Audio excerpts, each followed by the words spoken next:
नमस्कार, आप देख रहे हैं न्यूज़ 18 बिहार झारखंड का डिजिटल प्लेटफॉर्म और मैं हूं आपके साथ लक्ष्मी। देखिए, सरकार समय समय पर श्रम कानूनों में बदलाव करती रहती है ताकि कर्मचारियों की जिंदगी थोड़ी आसान हो सके। अब 2025 में भारत सरकार ने नए लेबर कोड्स लागू कर दिए हैं, जिनसे ग्रेजुएटी के नियमों में सालों बाद सबसे बड़ा बदलाव हुआ है। और इससे पहले 2018 में आखिरी बार बड़ा बदलाव हुआ था, जब टैक्स फ्री ग्रेजुएटी की सीमा 10 लाख से बढ़ाकर 20 लाख रुपए की गई थी।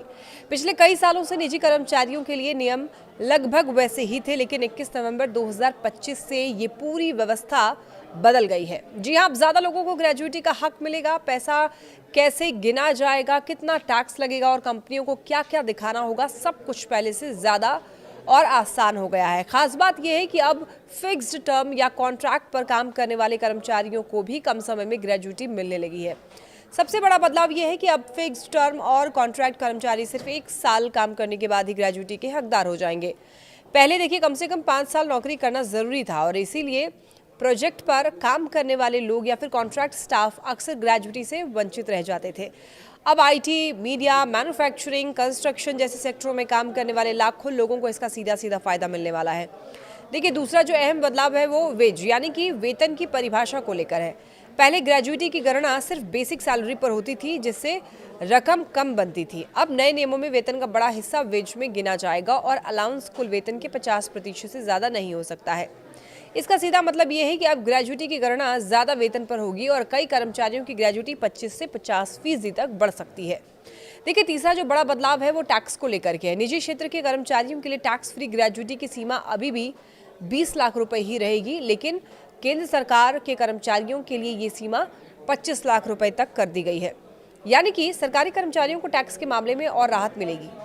देखिए, चौथा जो अहम बदलाव है वो ये कि अब ग्रेजुएटी सिर्फ स्थायी कर्मचारियों तक सीमित नहीं रही है। Fixed term, contract, seasonal staff और प्रोजेक्ट आधारित कर्मचारियों को भी अब ग्रेजुएटी मिलेगी।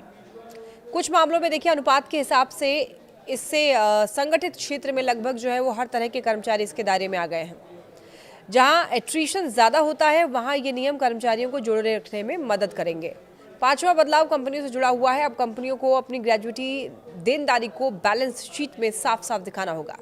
इसका मतलब ये है कि अब कंपनियां ये नहीं छुपा पाएंगी कि उन्हें भविष्य में कर्मचारियों को कितनी ग्रेजुएटी देनी है। इससे कर्मचारियों के लिए फायदा ये होगा कि समय पर पेमेंट को लेकर कंपनियों की जवाबदेही बढ़ेगी।